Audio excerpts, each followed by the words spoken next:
Bonjour, Djigali Fegouli, 37 ans, chef de projet dans l'informatique, l'IT, PMO, Project Manager Officer, depuis un peu plus de 14 ans maintenant, certifié avec les principales certifications en gestion de projet, telles que le PMP, le Prince2. Pour vous en dire un petit peu plus sur mon parcours, donc je suis né, j'ai grandi et je vis toujours à Épinay-sur-Seine, en Seine-Saint-Denis. J'ai fait 4 années précisément à l'université avant de rejoindre une école de commerce, Neoma Business School, la 7e école de commerce en France. Donc une fois diplômé de Neoma, j'avais plusieurs options. Je cherchais un peu ma voie entre le métier plutôt du conseil ou de l'audit, voire des métiers du commerce. J'ai passé des entretiens un peu sans trop savoir ce que je voulais faire finalement. Et puis ça a beaucoup mieux matché avec les ESN ou les SS2I en fonction du terme qu'on utilise. Et c'est comme ça que j'ai démarré dans une ESN en 2011.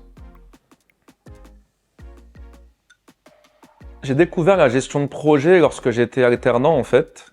Donc entre 2010 et 2011, pendant mes études à Neoma. Honnêtement, j'avais pas les moyens de financer ma scolarité et en plus à l'université, j'avais déjà fait de l'alternance. J'avais envie de continuer, d'autant plus, je vous cache pas que je savais que ça allait financer mon école.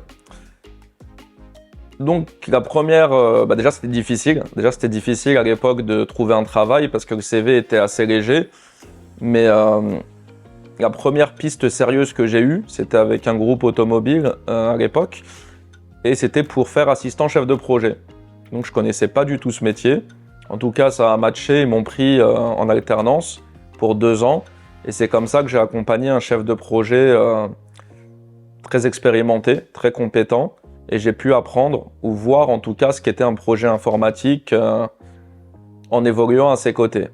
Et donc, ensuite, de fil en aiguille, après mon diplôme, comme je vous disais, j'ai été recruté par une ESN, justement parce que d'une part, il y avait le nom de mon école qui était attractif, et aussi parce que j'avais cette expérience en alternance en tant qu'assistant chef de projet. Donc ils ont trouvé mon profil intéressant, ils m'ont recruté, et puis ils ont commencé le système d'émission, faire des missions pour des grands comptes, des grands clients. Et entre 2011 et 2014, j'ai participé à des projets pour différents grands groupes et c'est vraiment à partir de 2014 que j'ai commencé à piloter moi-même des projets pour des sociétés telles que Wigo, telles que la BNP, telles que FedEx, Bolloré Transport et Logistique et d'autres. Ce qui est bien, c'est que mes missions ne sont jamais les mêmes. Je suis amené à faire beaucoup de choses. Je pense que mes clients comprennent assez vite que j'arrive à m'adapter à leurs besoins. Dès lors qu'on reste dans du pilotage de projet ou de portefeuille projet, voire de programme, c'est ma tasse de thé. Je suis à l'aise, à savoir la méthodologie, je les ai parce que je les ai acquis avec le temps et aussi à travers des certifications. Mais c'est avant tout mes soft skills, c'est mon savoir-être, je pense, qui prime sur les méthodologies que je connais. Quand il s'agit de faire des réunions, de piloter des équipes, de faire des comités projets, des comités de pilotage, soigner ses présentations pour aller faire du reporting à des directeurs, tels que souvent des DSI.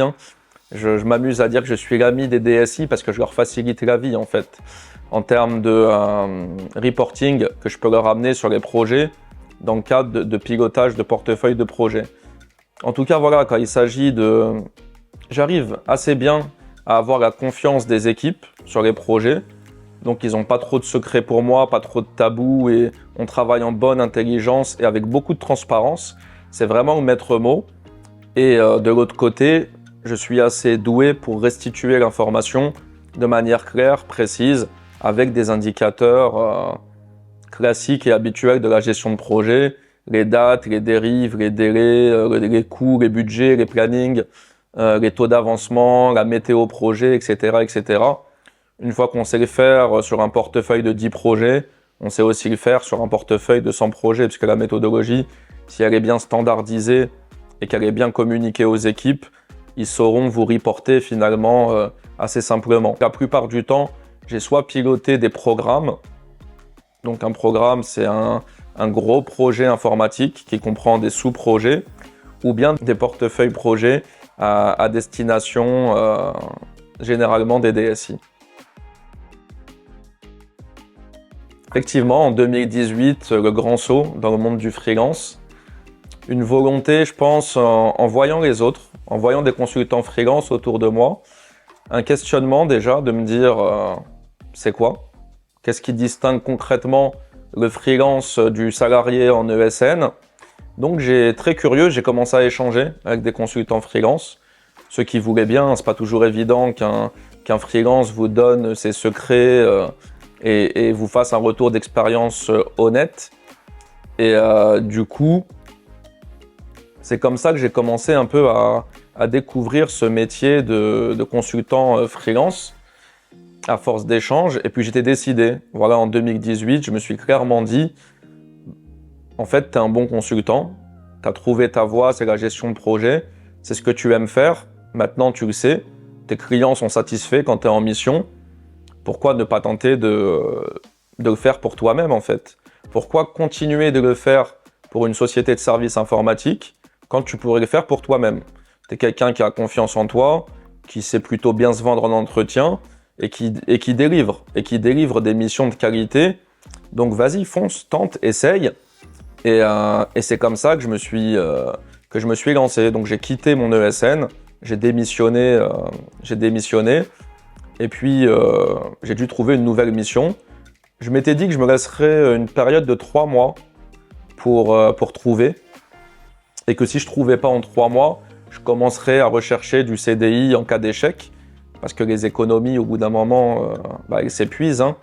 Mais voilà, fort heureusement, j'ai cherché de façon assez intense et j'ai trouvé assez rapidement. En moins d'un mois, j'avais trouvé ma première mission en tant que freelance chez FedEx.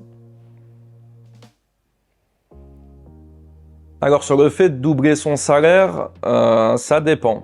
Ça dépend de plusieurs choses. Il faut déjà voir si on était bien payé, pas bien payé sur son précédent emploi.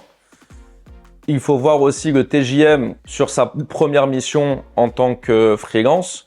Mais effectivement, si on prend un exemple où vous décrochez un TJM, allez, au démarrage, vous n'êtes pas encore très senior, de 500 €, on peut considérer que ce TJM de 500 € va vous amener un salaire net de 5 000 € à la fin du mois. Donc je pose la question, on est sur un profil, si on prend mon exemple, à l'époque, 5-6 ans d'expérience. Dans une ESN, on sait à peu près qu'un 5-6 ans d'expérience va toucher autour de 3 000 €.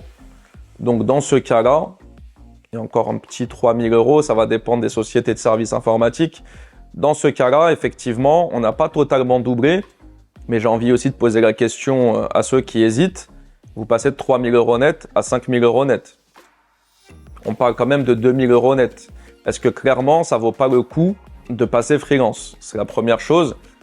Et puis après, c'est exponentiel en fait. Peut-être qu'au moment même où vous basculez, vous n'allez pas doubler votre salaire, mais ensuite, avec le TJM qui augmente, avec des optimisations aussi fiscales qui sont possibles une fois qu'on s'y connaît et qu'on se renseigne bien, avec la possibilité de varier ses sources de revenus, on peut clairement plus que doubler son salaire.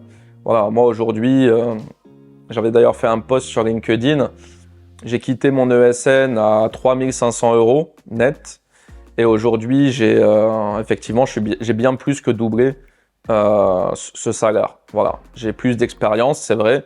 Ça fait maintenant 6 ans que je suis freelance, mais j'ai effectivement plus que doublé ce salaire de l'époque.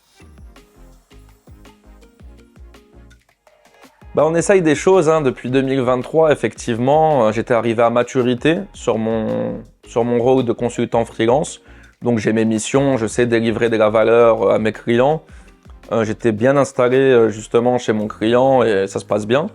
Donc de mon temps libre, vu que je suis quelqu'un d'actif et qui aime faire des choses, je me suis dit pourquoi ne pas développer, pourquoi ne pas transmettre. Donc ça s'est concrétisé avec premièrement l'écriture de mon livre. On ne naît pas chef de projet, on le devient. C'est un livre, un e-book qui est disponible sur les principales plateformes Amazon, Kindle notamment et toutes les autres. Pour vous dire 2 mots sur mon livre, j'ai pas voulu faire un référentiel classique de gestion de projet, très ennuyant, avec des grosses méthodologies. Bon, il y a déjà le PMBOK pour ça, ils le font très bien et j'ai pas la prétention de les surclasser à ce niveau-là. J'ai fait un format assez court, d'une 60aine de pages, où j'ai voulu d'une part expliquer comment je suis devenu chef de projet, toutes les difficultés auxquelles j'ai pu faire face, comment j'ai pris en main ce rôle la première fois, alors que je ne l'étais pas du tout auparavant, mais quand même, à travers mon parcours, c'est bourré d'anecdotes, c'est bourré d'expériences personnelles, je donne aussi de vrais outils. Parce qu'il ne suffit pas de vous raconter des histoires, il faut aussi vous donner des outils exploitables. Donc ça va parler de management des risques, de gestion des budgets, de Gantt, de faire des roadmaps, etc. et de tout ce qui s'ensuit. Au-delà du livre, j'ai voulu transmettre dans un premier temps mes connaissances en gestion de projet, pas immédiatement sous la forme de formation très théorique, mais j'ai voulu aider en fait. J'ai voulu accompagner de jeunes chefs de projet, jeunes par l'âge ou par l'expérience, ou des gens qui avaient des difficultés concrètes sur des missions. À ce moment-là, les personnes que j'ai coachées, c'était plutôt des freelances, mais pas que d'ailleurs, qui démarrent des missions très challengeantes pour eux, sur la gestion de projet ou de portefeuille ou de programme, et ils font appel à moi pour que je les aide. Voilà, pour que je les aide. On voit des cas concrets, on n'est pas dans du théorique, et je leur dis, du moins je les guide, et je leur dis comment moi j'aurais fait pour répondre aux problématiques auxquelles ils font face. Donc dans ces cas-là, mes coachés, effectivement, ils peuvent prendre un certain nombre d'heures. Et puis j'ai vu qu'il y avait un besoin réel. Les personnes sont venues d'elles-mêmes me demander « Oui, mais freelance, comment t'as fait? Est-ce que c'est bien? » etc. Au début, c'est vrai que je répondais bénévolement. J'essayais d'aider les gens quand ils me contactaient. Puis il y a eu beaucoup de demandes. Je me suis rendu compte que ça pouvait être une activité rémunérée. Et j'ai commencé, avec des prix très accessibles, à vendre mes coachings par 1 heure. 1 heure sans engagement. Mes coachings, donc, c'est sous format d'1 heure, sans engagement. Avant de coacher une personne, il faut savoir que j'échange avec elle. Je veux être absolument convaincu que je suis en mesure de pouvoir concrètement l'aider. Pas juste un peu, mais vraiment amorcer un virage dans sa vie professionnelle. Donc aujourd'hui, mes coachings, je dirais que c'est 70-30, 70% sur de l'accompagnement pour devenir freelance, quitter le salariat pour devenir freelance. Et généralement, c'est dans l'IT. Je n'aime pas m'aventurer sur d'autres secteurs que je ne maîtrise pas. Et puis, il y a 30% de mes coachings, c'est de l'accompagnement en gestion de projet, comme je l'ai déjà dit. 1 heure sans engagement, eux et moi, avec la conviction au moment où on démarre le call en visio, que je peux les aider, que je peux leur apporter des choses. On aborde un tas de sujets différents, mais j'oriente aussi en fonction des besoins de mon coaché. Avec certains, on va parler plus du CV, avec d'autres de la recherche de mission, avec d'autres quel statut juridique choisir. Mais bien souvent, en 1 heure, j'essaie de délivrer un maximum d'informations et que le coaché reparte vraiment avec un kit de démarrage concret où il va savoir, après l'heure de coaching, maintenant comment passer à l'action. On arrête de réfléchir et de tergiverser. J'aimerais bien être freelance, ça a l'air bien, etc. On y va. Moi, c'est ça mon but. C'est de prendre par la main et de dire à mon coaché, maintenant, je t'ai tout donné comme info. S'il faut 2 heures, on fait 2 heures. Si 1 heure suffit, 1 heure suffit. Et puis, tu y vas. Donc, concrètement, avec quoi ils ressortent, c'est des informations précieuses que moi, personnellement, il m'a fallu du temps à acquérir. Et j'en apprends encore. Je vous le dis clairement. Aujourd'hui, j'apprends encore des choses sur le monde du freelance.